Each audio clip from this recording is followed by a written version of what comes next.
Em nome do Pai, do Filho, do Espírito Santo. Amém. Ave Maria, cheia de graça, o Senhor é convosco. Bendita sois vós entre as mulheres, e bendito é o fruto do vosso ventre, Jesus.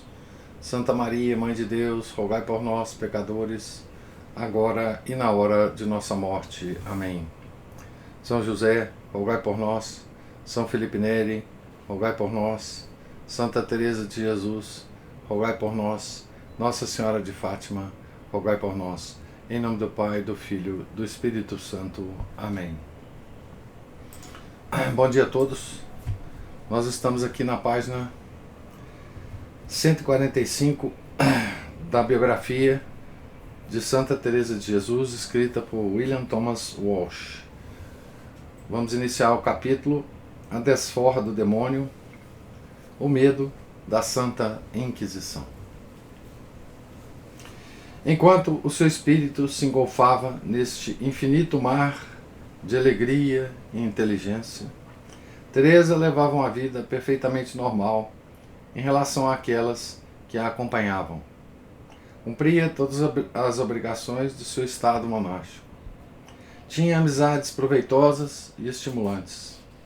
Era uma mãe para a jovem irmã Joana, que viveu no convento como doncella de piso uns 12 anos depois da morte de Dom Alonso, e certamente a consolou em horas tão dolorosas como aquelas em que souberam, em 1546, que Antônio fora morto e Hernando ferido em Anaquito. 6 ou 7 anos mais tarde, em 1552 ou 1553, recebeu Joana uma proposta de casamento de um jovem de Alba de Tormes, Dom Juan de Ovalle, que ocasionalmente visitara o convento com seu irmão Gonzalo. No período em que completava a educação de Joana e a preparava para o grande acontecimento de sua vida, Teresa ganhou alguns amigos importantes. Aquele que nela exerceu maior influência foi o velho Dom Francisco Salcedo, a quem chamava o Santo Cavaleiro. Era quase parente por afinidade de Teresa. A mulher, Domenea de Águila, era prima direta do tio Pedro. 40 anos se dera à oração e ao estudo. 20 a ouvir ler teologia no mosteiro dominicano de Santo Tomás. O seu aspecto agradável e distinto e a sua grande caridade para com os pobres tinham-no tornado uma figura querida e respeitada em Ávila, e visita desejada na Encarnação, onde costumava conversar com a prima acerca de Deus e das coisas de Deus. Claramente se vê a tendência de seu espírito por se ter feito sacerdote após a morte de sua santa mulher. Não era brilhante, mas inteiramente digno de confiança, zeloso e honrado. Teresa descreveu-o como, abre aspas, de vida tão exemplar e virtuosa, de tanta oração e caridade, que tudo nele irradia bondade e perfeição. Efetivamente tem vindo grande bem a muitas almas por seu intermédio. É de muito entendimento e sumamente aprazível com todos. Sua conversação, longe de ser pesada, é tão suave e amena, e ao mesmo tempo reta e santa, que dá contentamento grande às pessoas com que trata. Tudo faz servir ao bem das almas que o cercam, parecendo não ter outra ambição senão fazer por todos o que está a seu alcance, dar a todos contentamento. Esse bendito e santo homem, com suas indústrias, creio ter sido para minha alma o princípio da salvação. Fecha aspas. Foi uma felicidade para Teresa ter tido um tão leal amigo naquela altura de sua vida, porque com os rápidos progressos que fazia para a mais alta forma de oração, tinha-lhe vindo uma nova provação, uma das mais pesadas que até aí sofrera. A tentação de julgar que as suas experiências místicas, de cuja objetiva realidade nunca duvidou, podia ser que lhe fossem postas diante dos olhos pelo demônio, como ilusões que a haviam de levar ao inferno e não ao paraíso. Este receio, que durante semanas a perseguiu, teve origem num fato histórico preciso. A Inquisição Espanhola, tão duramente eficaz no tempo de Fernando e Isabel, que a estabeleceram em 1480, quase estivera agonizante no reinado de Carlos V, mas voltava subitamente à vida em 1544 para investigar um caso de sacrílega hipocrisia e fraude que, como nota Ribeira, abre aspas, aterrou toda a Espanha, fecha aspas. Tinha vivido durante 40 anos em Córdoba, no convento de Santa Isabel dos Anjos, da Ordem de Santa Clara, uma monja em cuja crescente fama de santidade parecia que o sobrenatural apusera o selo da aprovação. Fiéis católicos fizeram longas romagens para pedir orações e trazer como relíquias pequenos objetos tocados por ela. Padres e freiras acreditaram na sua santidade. Membros da família real foram pedir a sua intercessão junto de Deus. A linda e piedosa Imperatriz Isabel, mulher de Carlos V, mandou-lhe como presente o vestido que levava ao batismo em Valladolid, em 1527. Seu pequenino filho, Filipe II. Contavam-se histórias das suas terríveis penitências e longas vigílias. Por fim, espalhou-se a notícia de que ela recebera de Nosso Senhor a graça insigne dos estigmas, chagas nas mãos, nos pés e no lado, como as dela. E Madalena fez saber que já não precisava de outro alimento que não fosse a hóstia consagrada diariamente recebida. Então a monja se chamava Madalena, né? Ora bem, na história do cristianismo tem havido fatos semelhantes que nenhuma dúvida atinge. A Igreja aceitou a autenticidade quanto a São Francisco de Assis e alguns outros. Aqui,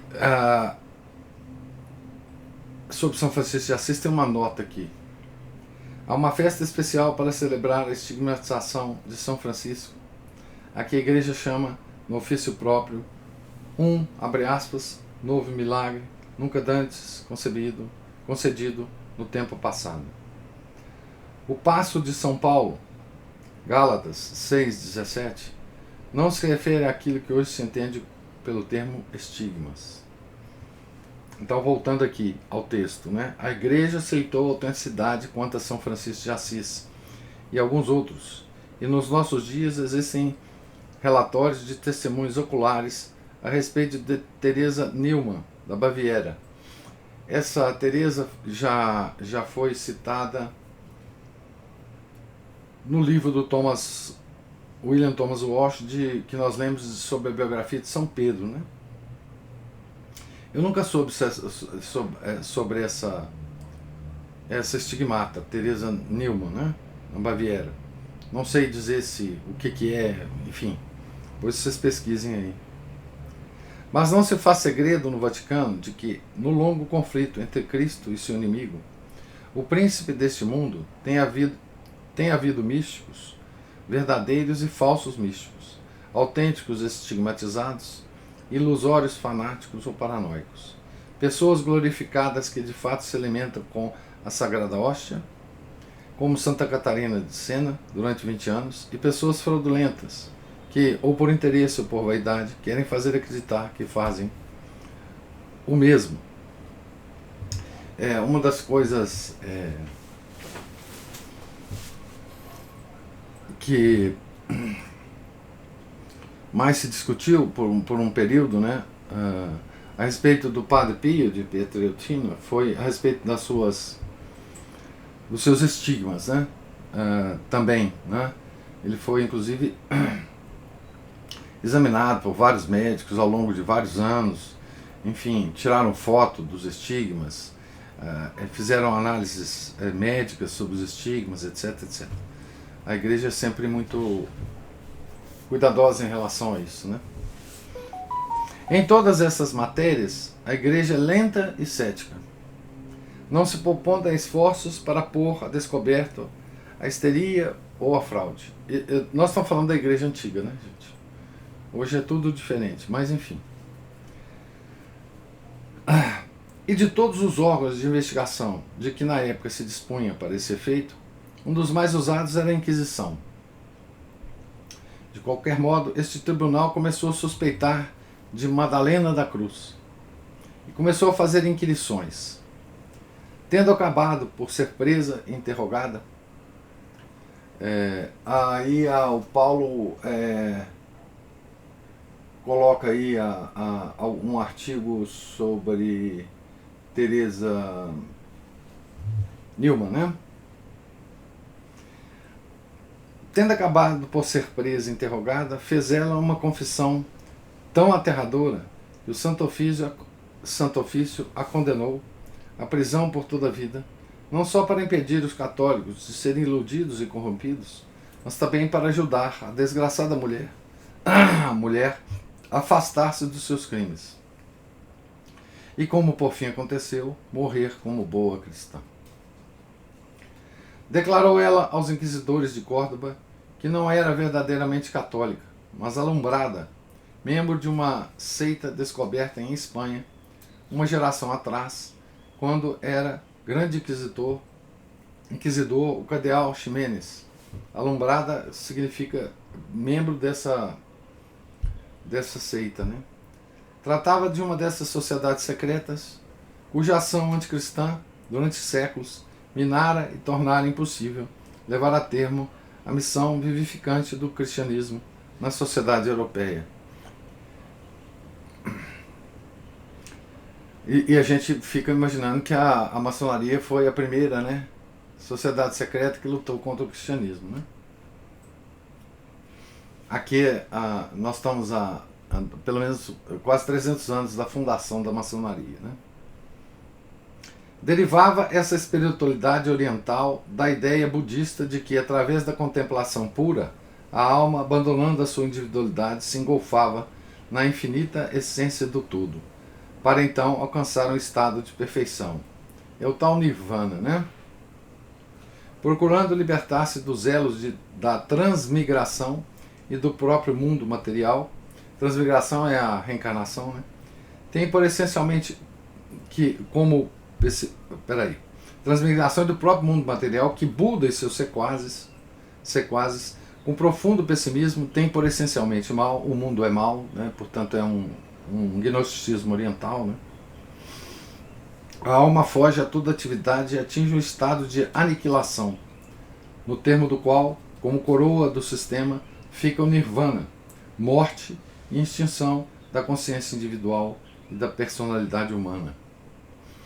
Ou seja, o budismo ele almeja, né, ao nada, né? Ele tem ódio do ser, né, do logos, essencialmente, né, do logos. Na realidade, trata-se de uma forma indireta de ateísmo, cujo efeito é separar cada homem dos seus semelhantes e de toda a comunhão real com Deus, pois a comunhão implica a personalidade e esta é negada neste pseudo-misticismo, quer à criatura, quer ao Criador. Então, bom, aqui ele faz uma pequena resumo, né, desse gnosticismo, dessa gnose oriental, né, do budismo. A gente já falou muito sobre isso, né? Os alumbrados eram uma sociedade secreta de tipo herético. Os seus princípios foram descritos num memorial feito por um frei Alonso, enviado ao Vaticano pelo Núncio Ormaneto, com a anotação de que, abre aspas, esta é a maior e mais sutil tentação que a Igreja jamais sofreu, fecha aspas. Aqui tem uma nota dizendo assim, o Padre Silvério, na biografia de Santa Teresa que ele escreveu, né, fornece alguns extratos desse memorial que se encontra no arquivo do Vaticano. Segundo Frei Alonso, abre aspas, os autores desta heresia são nigromantes e feiticeiros e estão manifestamente em relação com o demônio. Usam termos cristãos tais como divina inspiração, contrição dos pecados, a cruz de um cristão, mas em sentidos inteiramente diferentes daqueles que os cristãos lhe deram. Por exemplo, aqui ele vai citar um trecho, talvez do Frei Alonso, né? Abre aspas. Sentimento divino é, nesta doutrina, um movimento dos sentidos, que vem acompanhado de uma alteração no corpo e de um calor sensível, em certas pessoas tão intenso que as queima e abrasa como febre. Este sentimento surge de várias maneiras e manifesta-se em várias partes do corpo, geralmente no coração, com um movimento que lhe provoca palpitações e muitas vezes também nas espáduas, no peito, nos braços, na palma das mãos, e sucede até que o paciente chega a sentir as chagas de Cristo. Ardor de Deus ou do Espírito Santo, que é o mesmo. É um gênero do sentimento que consiste num calor puramente sensível que abrasa e inflama a carne a ponto de causar, por vezes, uma queimadura na face ou onde se manifeste. Esse fenômeno é frequentemente acompanhado por cheiros, desmaios, êxtases, suores, consolações sensíveis e dores físicas. Consolação divina, aqui são vários termos que eles usam, né? É uma alegria sensível, tão poderosa e tão extraordinária que algumas vezes ele se põe a dançar e a saltar à volta. Dura muito tempo e aposta-se dos pacientes de tal maneira que estes mordem as mãos, dominados por essa consolação, e procuram loucamente senti-la. A mortificação e a cruz do cristão, outro termo, né? Segundo essa doutrina, é perfeitamente sentida quando a sensualidade está amortecida, enfraquecida e exausta. E é experimentada pelo perfeito quando os olhos já não veem, nem os ouvidos ouvem, nem o paladar distingue os sabores do que se come. E verdadeiramente o demônio começa a produzir este efeito nas mulheres, e então não há perigo no que as mulheres iluminadas possam fazer com os homens. Além de que, em alguns casos, a mortificação está exatamente em se tocarem e realizarem atos verdadeiramente impuros, em que os homens iluminados e as mulheres se relacionam. Veja, alombrados, né, são iluminados, né? Tá certo? E isso significa que os Illuminatis, né, que surgiram tempos depois, né, do século XVIII, talvez tenha alguma origem nessa ordem secreta aí, né? Não sei. Talvez seja uma continuidade subterrânea, né, dessa ordem, né? Frei Alonso enumera diversos sinais por onde os Illuminati, agora tem o termo, né, como eram conhecidos na Baviera 2 séculos antes de Filipe II os ter expulsado da Espanha, podiam ser reconhecidos. Se um iluminado atingiu o supremo grau, aqui é um texto, abre aspas, né? Se um iluminado atingiu o supremo grau, aborrece os frades e todos os confessores que não partilham dessas doutrinas. Se é casado, aborrece o matrimônio. Evita qualquer comunicação com pessoa de outra classe ou religião. Andam meio mortos, pálidos, desfeitos. Se estão na igreja, procedem como se estivessem absorvidos em pensamentos e adormecem. Muitos caem por terra. Alguns lançam horríveis gemidos e suspiros, e outros sofrem suores e tremuras.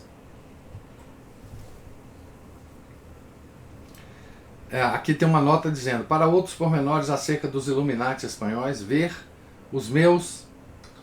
Aqui é um livro que o próprio autor se refere a ele, né? Characters of the Inquisition, página 204 e sequentes. Fecha aspas aqui. Alguns dos sumos sacerdotes dessa abominável seita eram frades egressos expulsos de seus mosteiros por boas razões.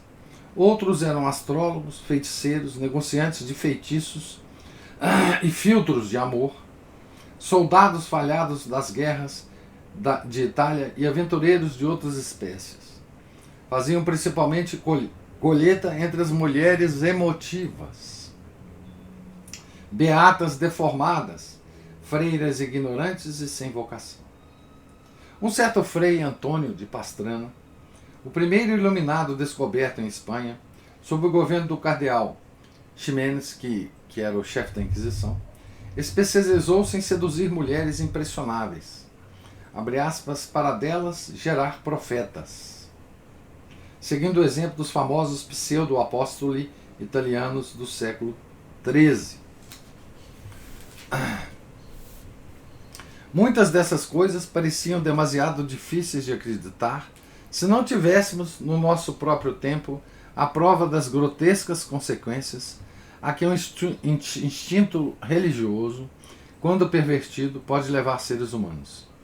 Também havia de parecer incrível que homens e mulheres pudessem voltar as costas a Deus e adorar o inimigo de Deus. E no entanto, o satanismo e o diabolismo têm existido em todas as épocas, e muito frequentemente entre os inconformistas, que afirmam ser demasiado espirituais para pertencerem a algo divisível, como a Igreja Católica. Esses aí são os espiritualistas, né? São gnósticos, né, que acham que a carne é um mal, que o mundo criado é um mal, e, portanto, eles não podem se ligar a nenhuma igreja material, né? Então, esses espiritualistas, eles se fazem parte de uma tal igreja espiritual, né? Madalena da Cruz confessou ser uma secreta adoradora do demônio. Aos 7 anos, disse ela, fora convencida pelo demônio a fingir-se muito santa e simular a crucificação. Aos 11, fizeram um pacto com 2 demônios íncubos, chamados Balbã e Pitônio, que costumavam visitá-la de noite, tomando várias formas: um touro negro, um camelo, um frade Jerônimo, um franciscano, etc. Inspirada por esses torvos inimigos da escuridão, fez chagas nas mãos, nos pés e no lado, a imitação das de Cristo. Começou a ser habilíssima em toda espécie de prestidigitações e conseguiu fingir êxtases em que parecia ser insensível às picadas de agulhas. Durante 10 ou 12 anos simulou viver apenas da sagrada hóstia, até que se descobriu que tinha alimentos escondidos na cela. A quem quer que leia tais manifestações grotescas da humana malícia e duplicidade, e o relato ingenuamente sincero, puro, humilde, temente a Deus e por Deus, enamorado das experiências de Teresa, há de parecer incrível que alguém tenha podido confundir os 2 espíritos. E apesar disso, um tal erro foi possível a um público não habituado a fazer sutis distinções e muito mal fornecido de catecismos. Então, isso no século XVI, né, gente? Muito mal fornecido de catecismo. E a verdade é que os pseudo-místicos ostentavam alguns dos sinais exteriores dos místicos autênticos, tal como na mais crítica caricatura há alguma semelhança com o original. E assim, como o povo começasse a falar cada vez mais da nova beata do convento da Encarnação, Teresa, né? Não faltavam conspícuos murmuradores para ter como melhor opinião que ela era provavelmente uma outra Madalena da Cruz. Isso era bastante mal, mas suportável, pois havia muito que Teresa se tinha libertado do desejo de agradar aos outros. O que a feria no coração era um receio mesclado de humildade, que talvez eles tivessem razão. Abre aspas. Para Santa Teresa agora. Principiou Sua Majestade a dar-me muito ordinariamente oração de quietude e muitas vezes a de união durante muito tempo. Como então se haviam verificado grandes ilusões em mulheres e enganos em que as tinha enredado o demônio, entrei a temer por sentir tão grande deleite e suavidade, muitas vezes sem o poder evitar. Por outra parte, vi em mim grandíssima segurança de que era obra de Deus, especialmente quando estava em oração, e sentia-me muito melhorada, com mais fortaleza. Se, porém, me distraía um pouco, tornava a temer e a pensar que talvez o demônio, fazendo-me entender que era bom, procurasse surpreender-me suspender-me o raciocínio, para me tirar a oração mental e não me deixar refletir na paixão, nem me aproveitar no entendimento. Fecha aspas. Quem sabe se não tinha tornado uma iluminada sem o saber nem o perceber. Que sucederia se o demônio, que já uma vez a tinha feito desistir da oração mental, sob pretexto de caridade e de humildade, agora a tivesse levado a imaginar-se privilegiada amiga de Deus, quando em verdade era uma das mais venenosas inimigas? Após uma longa e dolorosa hesitação, apresentou o terrível problema ao Cavaleiro Santo e a outras pessoas amigas. Então isso tudo estava se passando por fora, né? Essa Madalena da Cruz, né, sendo presa pela Inquisição, fazendo a sua confissão, tendo o relatório, né, todo completo sobre essa ordem, os alumbrados, etc, etc. E Santa Teresa tendo aquelas experiências narradas no capítulo anterior, né? Ora, a verdade é que o simples fato de ela ter manifestado esses temores devia ser meio caminho andado para se ver não apenas que era sincera e humilde, qualidades que nunca ilustravam os iluminados, mas a objetividade com que era capaz de analisar e aferir as suas próprias experiências e reações. São geralmente as pessoas que estão em seu juízo, não os malucos, que a si próprias perguntam: estarei eu doido? E é o homem honrado, não o impostor, que procura saber se estará a ser desleal. Mas os amigos de Teresa parecem ter sido mais notáveis pela piedade e bondade de coração do que pela agudeza do entendimento. No fim de contas, eram parte daquele público que as confissões de Madalena tinham horrorizado. Quem seria capaz de afirmar que os êxtases de Teresa vinham de Deus e não do demônio, quando se tinham deixado iludir pela monja de Córdoba, homens santos e doutos? E Dom Francisco, pessoa cautelosa, moderada, sem imaginação, tinha estudado teologia bastante para saber como é fácil um leigo dar o flanco em ciência tão alta e perigosa. Quando Teresa lhe dizia que tinha defeitos que era incapaz de vencer, ele costumava tranquilizá-la no locutório da encarnação, dizendo-lhe que alguns anos atrás ele próprio tivera alguns hábitos bem maus e que levava muito tempo a libertar-se deles. Não pensasse ela que podia tornar-se perfeita de um dia para o outro. Quanto às suas experiências místicas, ele não podia acreditar que Deus concedesse tais favores a pessoas ainda dominadas por faltas como aquelas que ela se atribuía.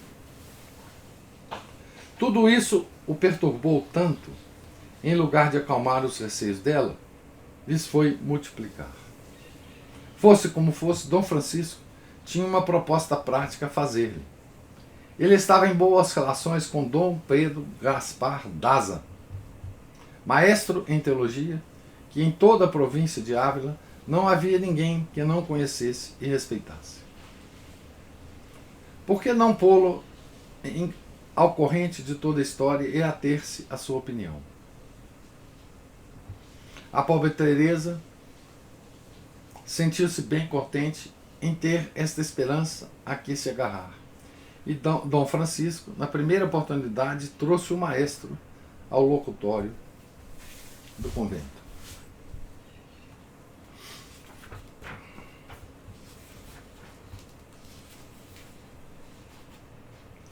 Talvez a gente possa gastar um tempinho a mais hoje para talvez acabar esse capítulo, para a coisa ficar completa na nossa cabeça, né? A fama de Daza deve ter dado a Teresa uma grande esperança de que ele daria repouso à sua alma inquieta. Era ele, então, arcediago da Catedral de Ávila, depois de ter recusado o lugar mais importante de cônego que lhe fora oferecido pelo bispo local, Dom Álvaro de Mendonça. Era natural da cidade, de boa família e, segundo todas as informações, um sacerdote exemplar.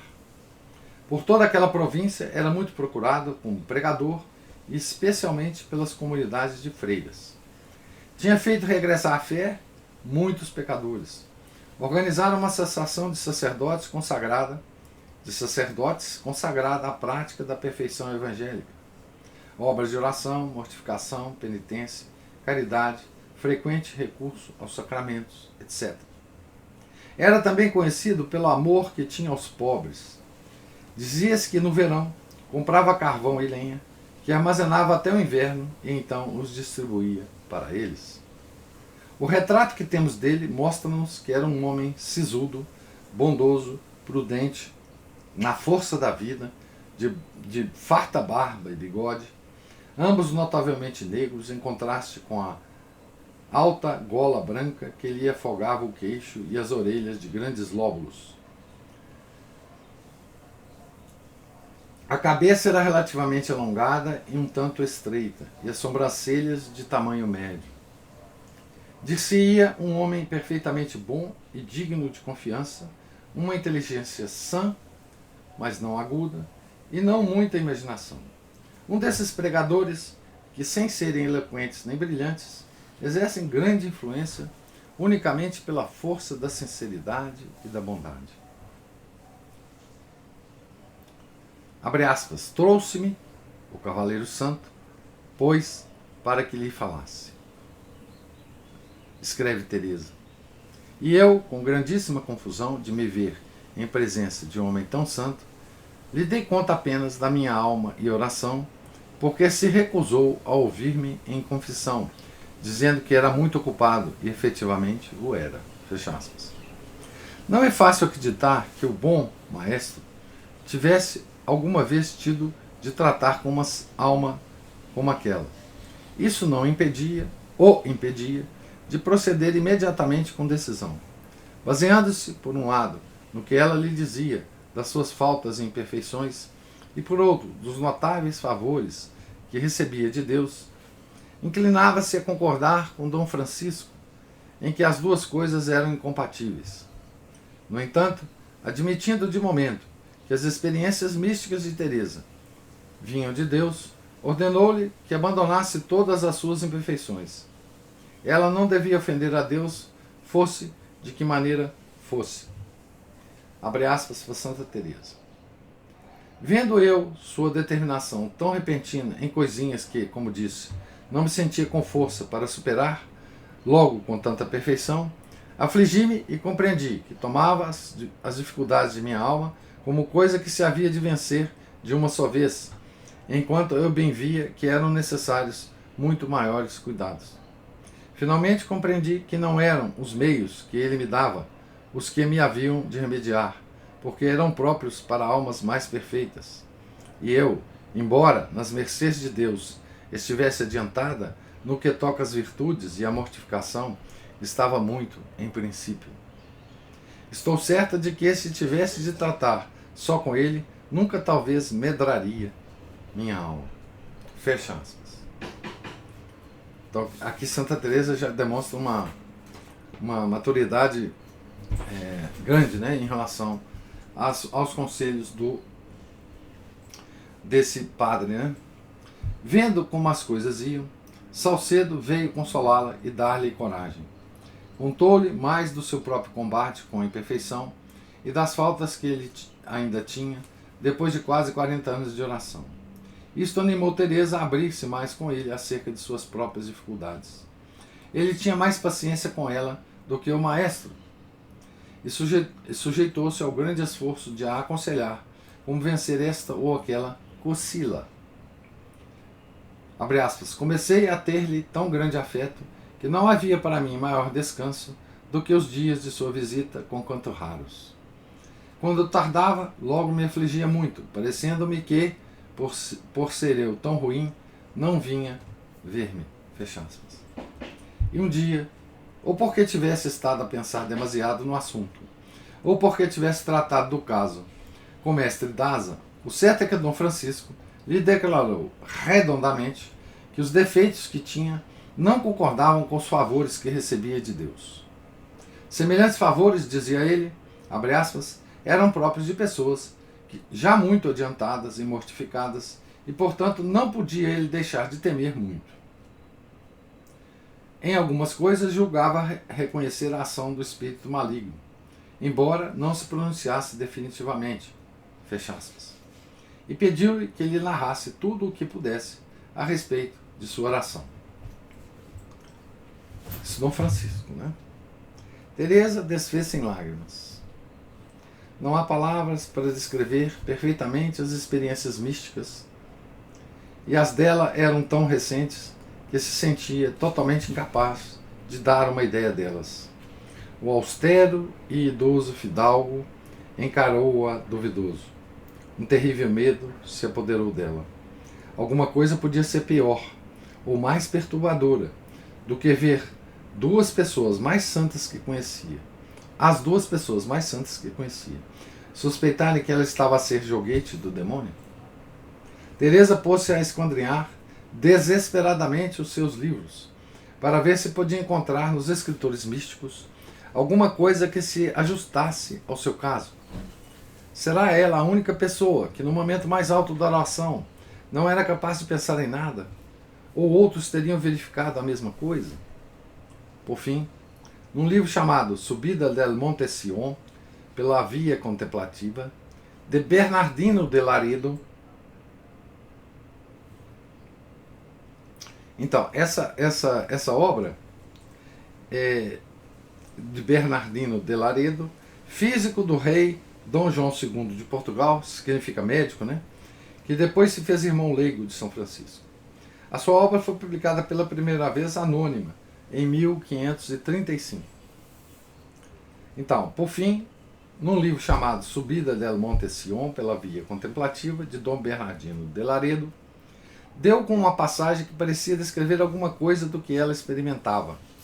Sublinhou-a, entusiasmada, e mostrou-a a Dom Francisco, pedindo-lhe que lhe falasse ao maestro Daza e que os dois servos de Deus lhe dissessem o que devia fazer. Abre aspas para Santa Teresa. Conforme fosse o parecer de ambos, deixaria inteiramente a oração, pois para que me havia de meter em tais perigos, se ao cabo de 20 anos aproximadamente que a tinha, não conseguia ter frutos, mas enganos do demônio. Melhor seria deixá-la.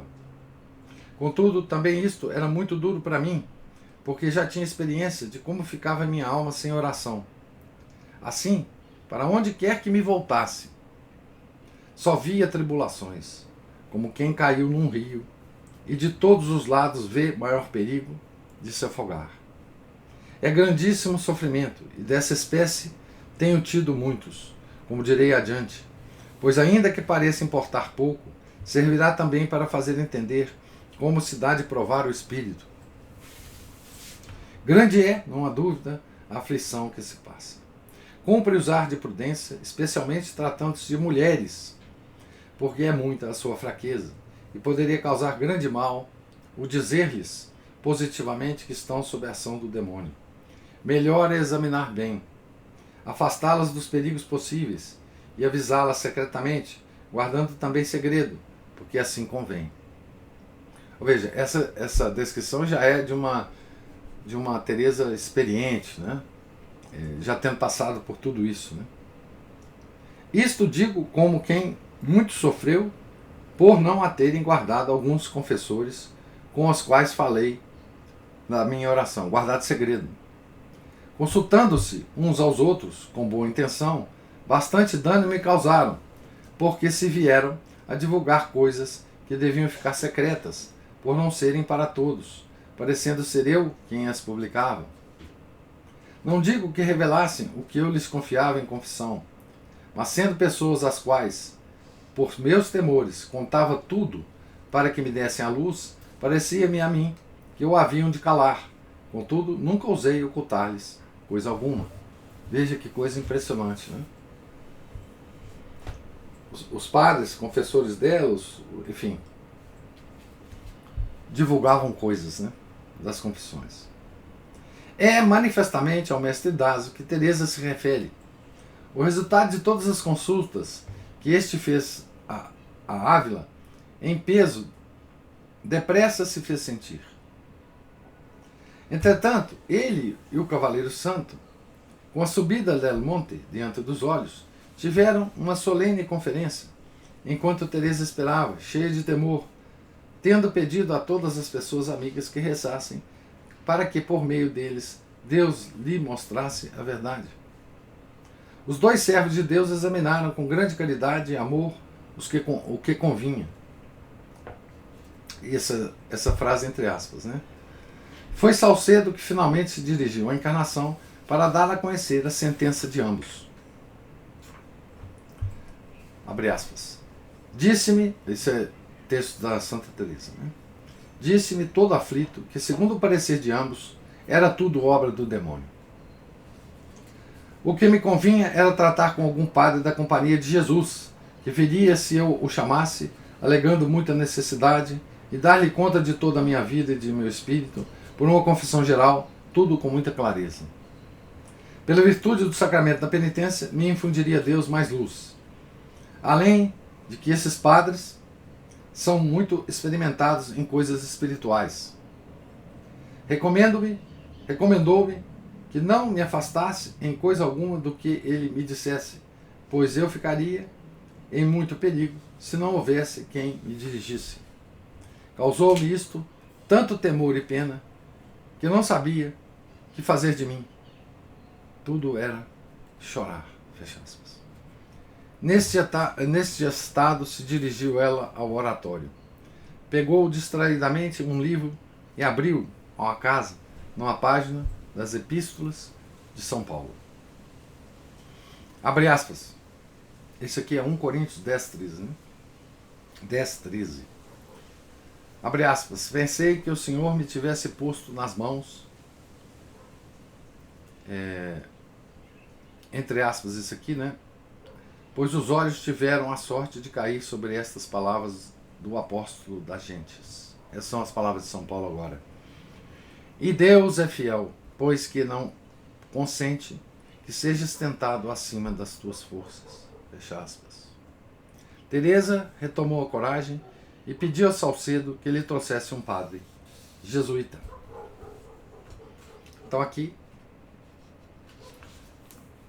termina o capítulo, né? Vocês desculpem aí que eu avancei um pouco na leitura. Um capítulo em que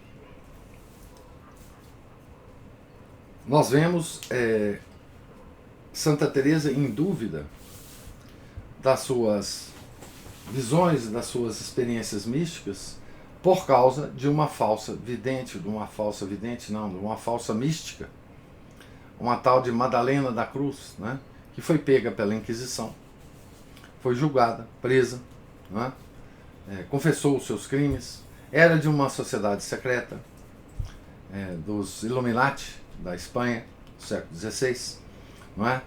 E tudo isso a fez duvidar de tudo que estava acontecendo com ela, porque o povo, sabendo do caso de Madalena da Cruz, e sabendo, por ouvir dizer, do que acontecia com a irmã do convento da Encarnação, né? Também era considerada pelo povo uma mística. Não só o povo, mas os amigos mais íntimos de Teresa, como esse Dom Francisco, começou a duvidar dela. E ela, obviamente, começou também a duvidar de si mesma. Não é? E depois, nós vamos ver aqui o desfecho desse cara. No próximo capítulo, esse contato dela com o jesuíta e com a Inquisição também. Não é? E aqui mostra, né, que Santa Teresa devia ter muito poucos bons confessores, né,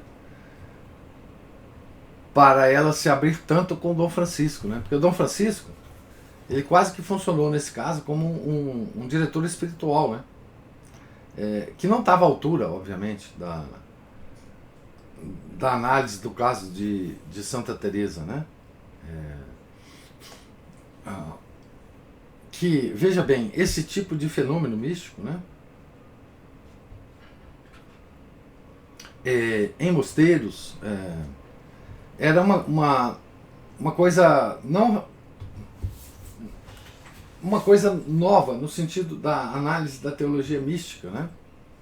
Então era preciso que, quer dizer, todos os cuidados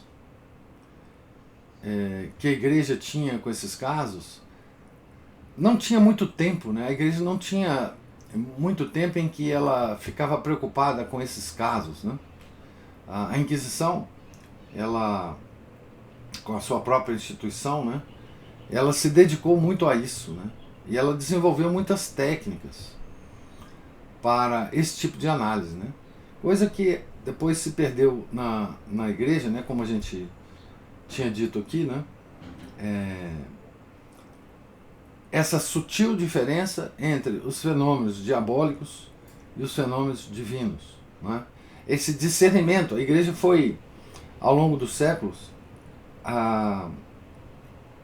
aumentando, né, esse discernimento, né, discernimento dos espíritos, né. Nós vimos, por exemplo, já um século depois, né, no final do século XVII, né, outra grande mística passando pelos mesmos problemas e tendo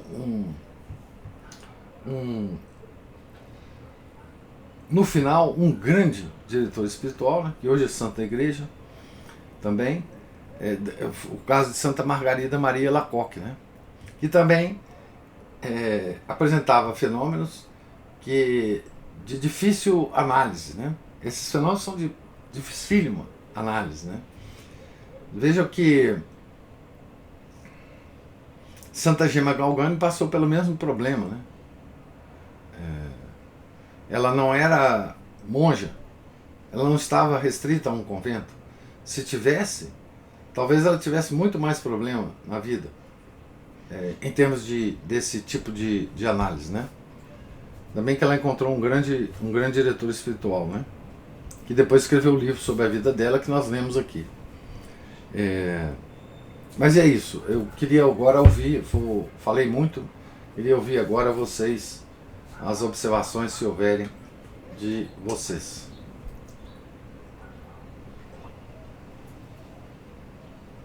Professor, sim, eu acho que nessa leitura de hoje, Dona Santa Teresa deixa para nós um exemplo de algo que a gente deve estar muito atento e a gente deve seguir, que é a desconfiança de si mesmo. isso. Eu acho que, é lógico que aqui eu não estou falando de nenhum fenômeno místico em relação a nós, não é isso. Mas eu estou falando aqui de ações virtuosas que nós somos, que é nossa obrigação fazer. É nossa obrigação buscar corrigir os nossos vícios e sermos mais virtuosos. Acontece que é muito arriscado a gente achar que por causa de qualquer ação virtuosa que nós pratiquemos, nós já nos transformamos em santos, né? Então a gente deve desconfiar muito no sentido de não sobrevalorizar as nossas ações virtuosas, que na verdade são nossa obrigação, né? Porque já que é o que o senhor falou ontem com o Felipe, né?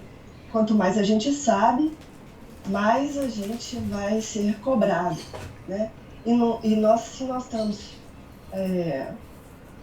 todos os dias aqui lendo essas vidas de santos, acompanhando essas leituras todas que o senhor faz e os outros estudos nos outros horários, a intenção tem que ser essa, de nós nos transformarmos, né, em pessoas mais virtuosas.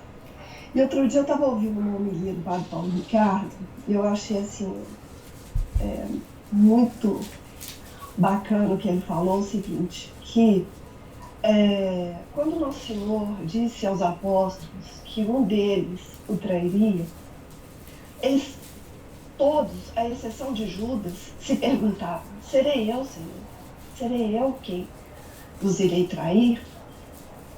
E o único que não desconfiou de si próprio, que não se fez essa pergunta, foi justamente quem o traiu, né? Então, quando a gente estiver na missa, a igreja cheia, a gente deve se perguntar: serei eu, Senhor? Serei eu que não estou comungando bem nessa missa? Serei eu que não estou comungando bem com o Senhor? Então a gente deve sempre, porque a gente tem sempre aquela mania de olhar para o lado e ficar se comparando com os outros e achando, medindo nosso grau de piedade pela piedade dos outros, né? Então a gente tem que tomar muito cuidado com isso, né, professor? Nossa. Desconfiar sempre de si próprio, porque nós não sabemos o dia da nossa morte e não sabemos se até lá nós vamos quão firmes nós vamos nos manter na nossa fé, né? No nosso direcionamento a Deus. Mas é isso que eu queria falar. Suas observações são profundas e muito apropriadas para a leitura de hoje, Ana Paula. Assim, esse princípio de desconfiarmos de nós mesmos é um princípio seguido por todas essas pessoas humildes, né? Porque humildade é isso, né? A visão da realidade, né? Então, assim, em qualquer esforço que a gente faça espiritualmente, né? Em qualquer tipo de ação que a gente faça direcionada para o bem do próximo e para o bem da nossa alma, né? Nós temos sempre que duvidar de que isso está sendo recebido bem por Deus, né? E pedir a Ele que Ele receba da melhor forma possível, né? Porque assim, a gente nem tem a ideia de se com esses nossos trabalhos ou com essa nossa oração a gente está agradando a Deus, né? Nós não sabemos se nós agradamos a Deus, né? Nós temos que pedir a Ele sempre que nos direcione, que nos inspire a fazer coisas que lhe agradam, né? Esse é uma corda bamba que nós vivemos, né, Ana Paula? Assim, por mais que as pessoas e o mundo achem que você é muito bonzinho, que você é muito... Nós não sabemos a opinião de Deus sobre nós, né? Sobre o nosso trabalho, sobre a nossa oração, sobre a nossa vida religiosa, né? Então, assim, a primeira coisa que nós temos que fazer é fazer as coisas com boa vontade e para agradar a Deus. Agora a gente não sabe. Mesmo que, veja bem, no caso de Santa Teresa, mesmo Deus dando tantas consolações a ela, né? Iluminando o seu entendimento e a sua vontade com tantas graças, né? Ela duvidava de si mesma. Ela se punha, né, sob o escrutínio dos outros, dos doutos, teólogos e diretores espirituais, para que ela tivesse uma certeza, né? Veja que uma coisa é o místico tendo as suas experiências, outra coisa é o teólogo, o diretor espiritual, analisando de fora essas experiências. Porque o místico, como Santa Teresa deixa bem claro, o místico ele está passando por essas experiências, mas ele não sabe exatamente como que ele está passando, o que lhe acontece, que forças que estão agindo ali enquanto ele está em êxtase. Então é preciso um olhar de fora mesmo. Esses fenômenos místicos, é importantíssimo que eles sejam seguidos pelo diretor espiritual, né? Para sempre dar a certeza ao místico de que aquilo é de origem divina, né? Agora, sem esse direcionamento exterior, não há como ter certeza. Santa Teresa está certíssima, estava certíssima em duvidar, né? Porque ela precisava de alguém de fora para certificar. Ela mesma não era capaz de certificar esses fenômenos, né? Por quê? Porque a igreja, naquela época, acreditava no demônio. E acreditava que ele era capaz de imitar, de iludir as almas, de imitar certos sentimentos, certos prazeres, certas consolações. O demônio é capaz de imitar. O demônio é extremamente poderoso, né? É um anjo, uma criatura angélica. Então, é por acreditar nessas forças do mal é que a igreja sempre agiu com muita cautela, né? Para dar um certificado de autenticidade, né? Que hoje acabou, obviamente. Mas sim, para nós aqui, que não temos esses fenômenos místicos, né? O exemplo de Santa Teresa é exatamente o que você falou. Ou seja, duvidar de nós mesmos, duvidar do valor da nossa oração, da nossa disciplina, do nosso trabalho. Duvidar até que as próprias intenções nossas não sejam intenções falsas, não sejam intenções determinadas pela soberba, não sejam intenções impuras, né?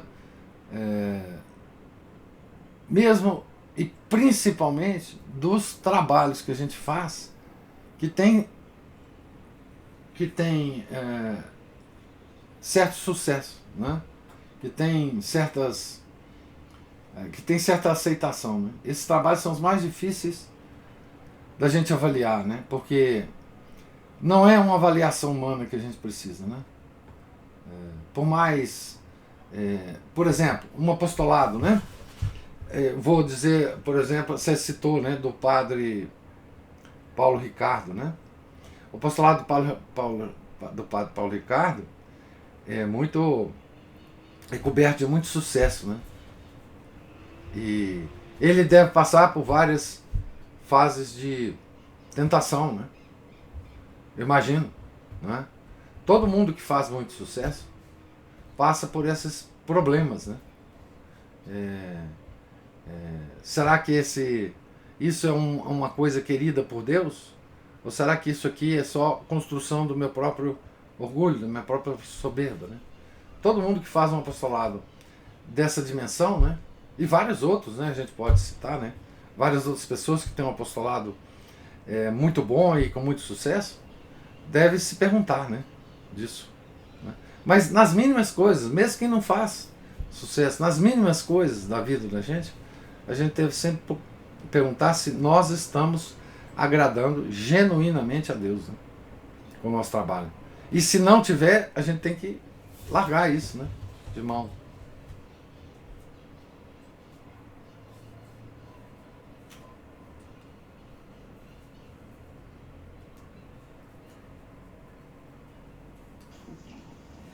Se eu quero um exemplo pequenininho, o meu mesmo.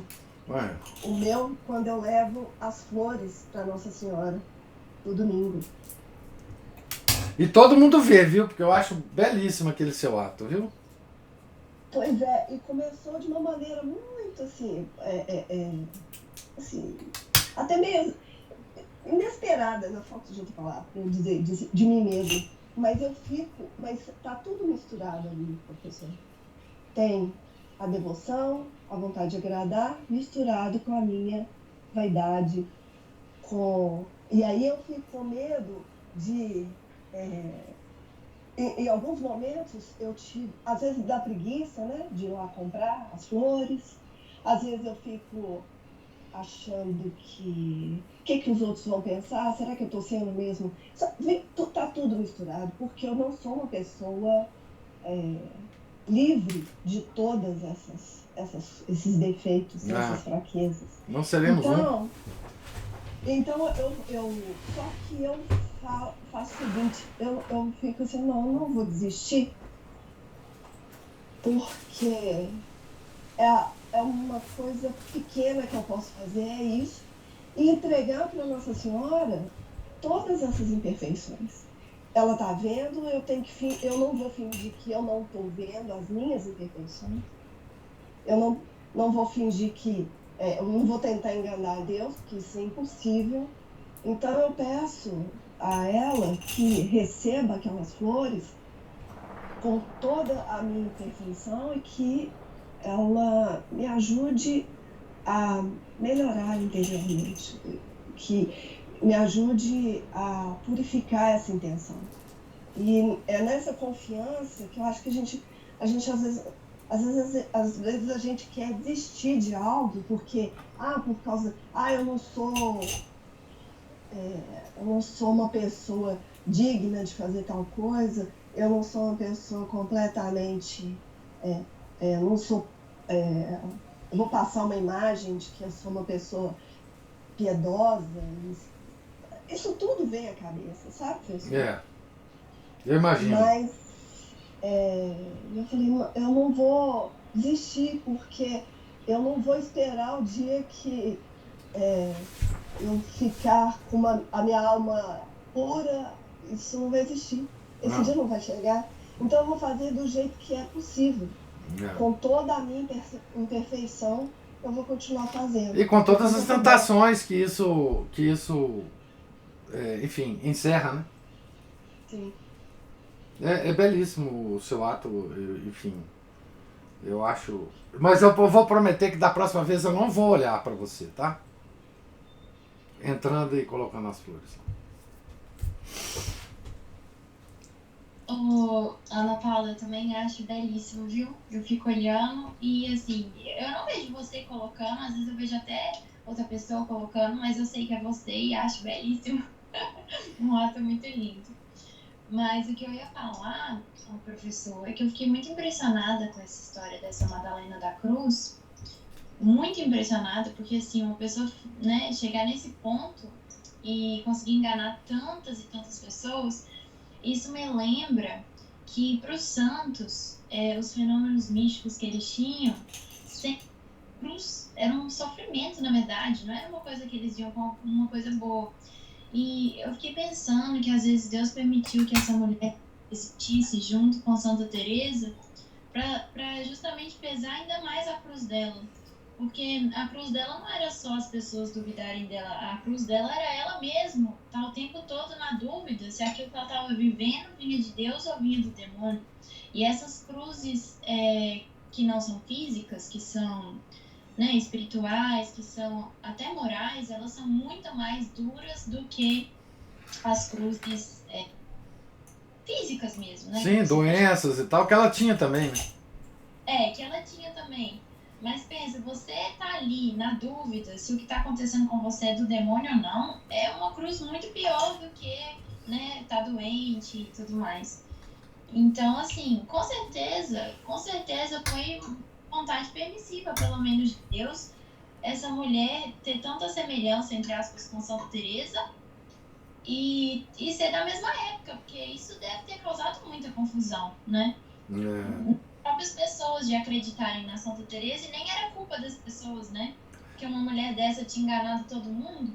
E veja, na mesma Espanha. Porque se tivesse corrido na Alemanha, ou talvez em outro lugar, não tinha internet na época, né? Ninguém saberia. Sim. Mas estava lá na Espanha.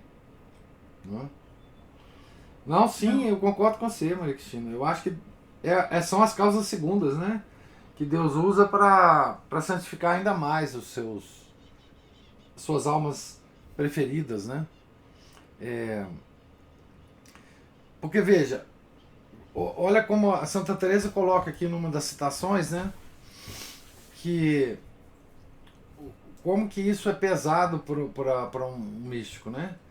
Ela às vezes era tomada pelo êxtase sem a sua vontade, enfim, o êxtase vinha, obviamente, a maior parte deles, a partir da oração mental. Mas às vezes, a pessoa, como ela estava muito experimentada e muito evoluída na oração mental, ela estava fazendo alguma coisa lá no convento e entrava em êxtase. Ela Então, ela fala, eu não tenho controle sobre isso. Então, como que eu vou agir nesses casos se for o demônio? Veja que coisa interessante, né? Ela pensava o seguinte, como é que, se for o demônio, eu não tenho meios, porque ele me toma às vezes sem a minha consciência. Então, isso é uma coisa muito grave, porque se for o demônio, eu tenho que fazer algum tipo de estratégia para controlar isso, né? Então, assim, isso é uma coisa apavorante. Apavorante, né? É uma provação, como você disse, muito maior do que a aprovação do sofrimento físico, né? Que ela também teve, mas é muito pior do que isso, né? Muito pior do que qualquer coisa, né? E veja que esses fenômenos, veja, eles estavam infiltrados na igreja, né? Esses alumbrados, eles estavam infiltrados na igreja, eram padres, freiras, né? Freis, estavam nas ordens religiosas, né? Não é de hoje que os grandes heresiarcas, que as grandes heresias, que as ordens secretas agem dentro da igreja. Então não é de se admirar agora enfim, o que está acontecendo na igreja, né? Quer dizer, é de se admirar sim, porque a escala hoje é muito maior. Mas eu digo, o fenômeno é antigo. Muito antigo. Essa infiltração, os hereges, o demônio, enfim. Eu acho que a única diferença hoje é que pegou na hierarquia mesmo, assim, tomou a hierarquia. Porque parece igual. Eu não conhecia a história dessa Madalena da Cruz, assim, com detalhes, não. Eu já tinha ouvido, mas eu não sabia disso tudo. E se você olhar hoje em dia, a quantidade de eventos. Falsas místicas, né? Nossa Senhora aparecendo. Sim. Sobre a Teresa Newman, o senhor sabe se o caso dela Não conheço. O William Thomas Walsh, ele menciona essa Teresa Newman, agora ele mencionou, e na outra biografia, ele parece que ele era um admirador dessa Teresa Newman, porque deve ter sido mais ou menos na época em que ele viveu, né? Ele viveu na primeira metade do século, indo até uns anos depois da primeira metade. E eu não sei quando que ela eu vou até ler esse texto aí, mas não sei a decisão da igreja, não sei o que aconteceu com ela, não sei o status, não sei. É importante a gente ver, né, século XX já, as conexões que ela tinha, enfim. É difícil de analisar isso, porque é muito difícil hoje você, enfim, analisar. O caso da irmã Faustina também, né? Pois é, isso que eu tô falando, né? Será que ela tinha alguma conexão com o movimento da irmã Faustina? Enfim, isso aí, falsas místicas hoje é uma coisa que mais existe por aí, né? É difícil. Mas eu não sei, não, com relação a ela não tenho ideia.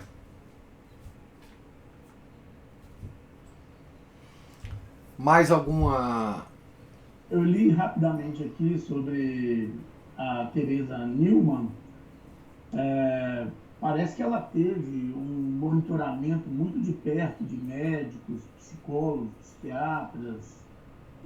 Ficou isolada durante vários dias, acompanhada com relação aos estigmas, e parece que a conclusão é que realmente não tinha explicação natural para aquilo que acontecia com ela. E ela realmente não ingeria nada, só a Eucaristia mesmo. Mas dá para ver lá, e tem umas fotos, como é século XX, tem umas fotos dela estigmatizada, toda sangrando, é até impressionante. Eu não conhecia. Vou acessar. É bem resumidinho, bem pequenininho, mas deve ter mais coisas sobre ela. Vou até colocar na descrição lá do vídeo no YouTube também.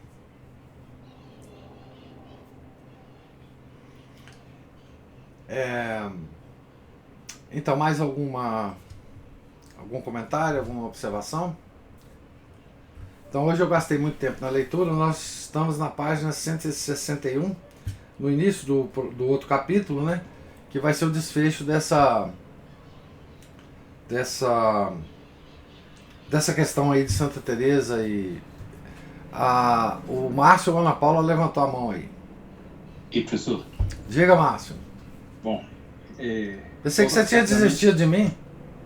Nada, isso a gente tem que deixar o pessoal falar também, senão o pessoal fica assim, poxa... Tá certo, só o Márcio fala e tal, Só, não, pelo amor de Deus, dá chance. Bom, vamos lá. Que eu tá aqui, a hora anda avançada.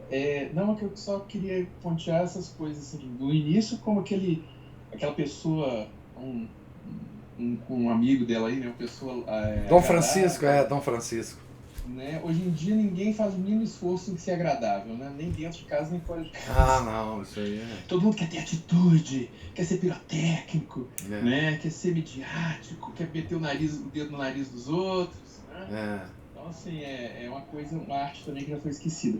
Mas voltando a essas questões místicas, o mais interessante de tudo é que a gente precisa tirar um proveito prático disso, é que a gente tem que, mesmo facilitando esse discernimento, seja próprio, seja guiado por alguém, o próprio, infelizmente, por falta de opção, né?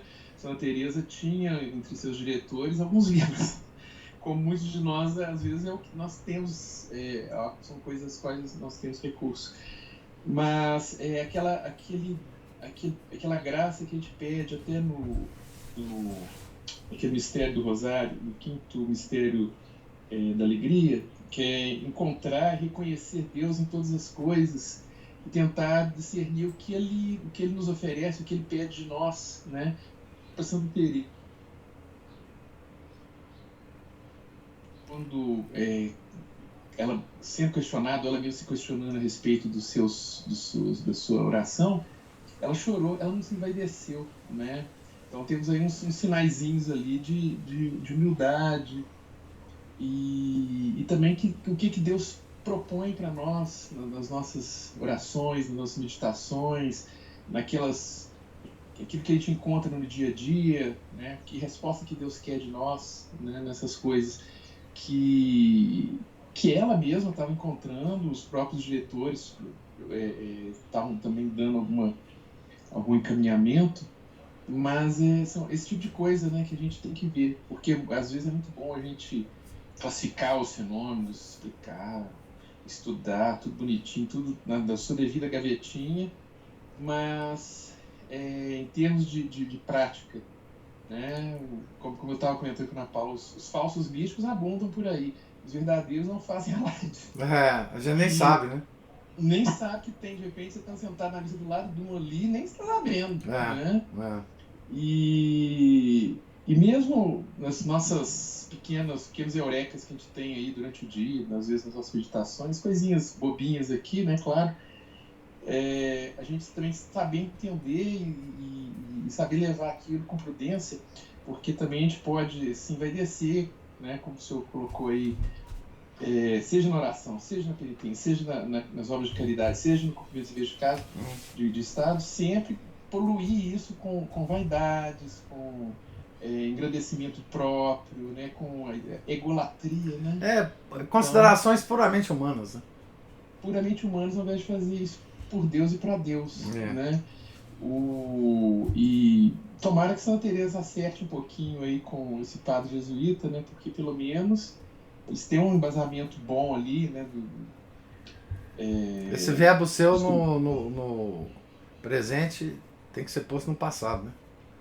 Eles tinham um embasamento. Sim, não estou falando em termos da leitura ali, eu não fui adiante para saber, porque outros padres que não eram jesuítas é que ficaram famosos como conselheiros e diretores dela, né? E os padres jesuítas sempre mantiveram essa fama, né? De ser bom diretor espiritual. O da Santa Margarida foi jesuíta. A atividade deles era dirigir as almas, era catequizar e dirigir as almas. Né? Então, essencialmente isso, porque muitas vezes as pessoas vão, né, como a gente viu ali, o próprio demônio pode instigar a pessoa a crer que aquilo seja algo demoníaco e fazer a pessoa desistir da sua oração, que está exagerado. Desiste da sua penitência, até a escolha da penitência, né, é melhor que ela não seja imposta, inclusive pelo próprio Deus, né, nas nossas cruzes diárias, do que escolhida por nós, né? Desiste das suas penitências. Essas coisas de santidade, você está exagerando. Aí daqui a pouco vai minando a pessoa até ela transformar a pessoa num medíocre, né? Bom, mas era isso, pessoal. A hora já vai avançada. Muito obrigado. Mas você me estimulou a fazer um comentário aqui, que é o seguinte. Você veja como é que Deus é misericordioso conosco, né? Conosco, eu digo assim, os nossos... as almas não escolhidas, inclusive, né? Com essas almas que somos nós, né? Os fiéis, leigos, etc. Nós sempre dizemos que Deus age em causa segunda, em 99% dos casos, talvez menos. E que só para as almas escolhidas ele age como causa primeira, aparece, né? Muitos de nós, leigos, talvez desejássemos que Deus aparecesse para nós e falasse o que a gente devia fazer. A gente nunca deve desejar isso. Porque quando ele aparece em causa primeira, que é o que acontecia com Santa Teresa, veja a quantidade de dúvidas que surge num simples fenômeno místico. Né? Então, quando as causas segundas agem, ninguém tem dúvida. Mas quando a causa primeira age, é preciso muito discernimento. Veja como ele é bondoso conosco. Ele não age com a gente em causas primeira. Ele só está agindo com a gente em causa segunda. E o que é necessário para que a gente entenda? Só que a gente perceba as sutilezas de Deus na nossa vida. Não é tão mais fácil a nossa vida do que a vida de Santa Teresa, do que se ele aparecesse para nós em causa primeira. Veja a quantidade de erros e veja como que isso podia perder a nossa alma. Então, muitas vezes Deus não aparece para a gente ou não estabelece a comunicação entre nós e ele como causa primeira, justamente porque ele quer salvar a nossa alma.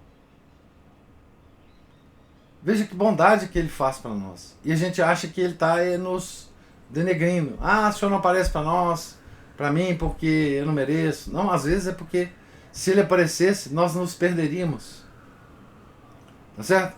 Porque quando ele aparece para uma pessoa, a vida dela fica muito difícil. Mesmo para discernir se é ele mesmo. Mesmo para discernir se é ele mesmo. Por isso que ele se esconde na hóstia consagrada. É por isso. É muito mais efetivo esse contato dele conosco, escondido na hóstia, do que se ele aparecesse toda a missa para nós lá no altar. Correto? Porque aí nós teríamos dúvida. Na presença real nós não temos dúvida.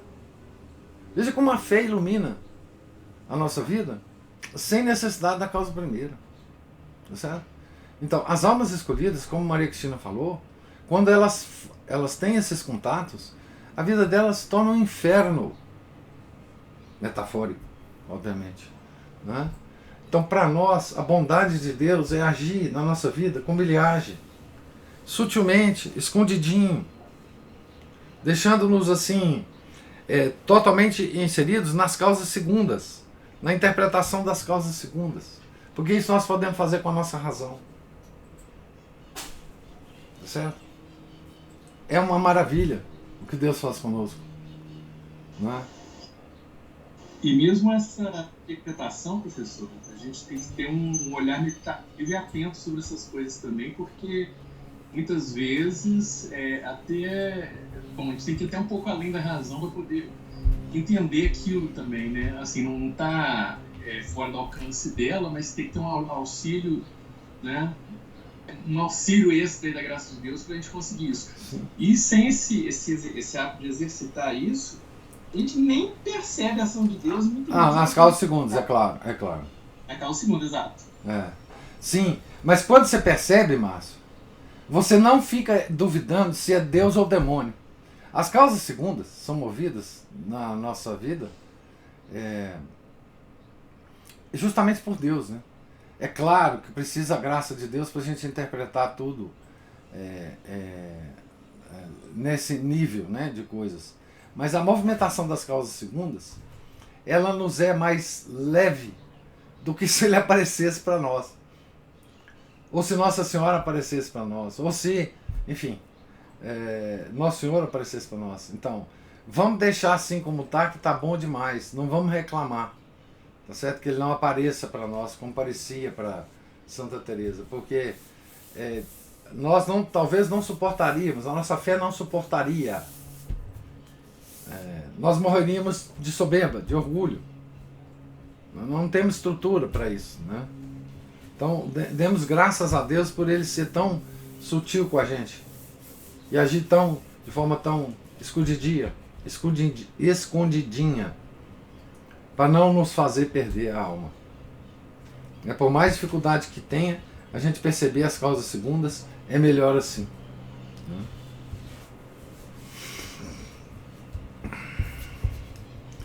Mais alguma observação?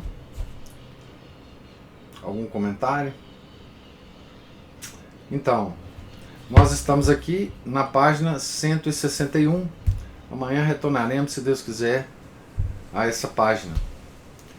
Deus lhes pague, paciência, os comentários, as observações. Tenham todos um santo dia. Fiquem com Deus. Em nome do Pai, do Filho, do Espírito Santo. Amém. Ave Maria, cheia de graça, o Senhor é convosco. Bendita sois vós entre as mulheres, e bendito é o fruto do vosso ventre, Jesus. Santa Maria, Mãe de Deus, rogai por nós, pecadores, agora e na hora de nossa morte. Amém. São José, rogai por nós. São Felipe Neri, rogai por nós. Santa Teresa de Jesus, rogai por nós. Nossa Senhora de Fátima, rogai por nós. Em nome do Pai, do Filho, do Espírito Santo. Amém.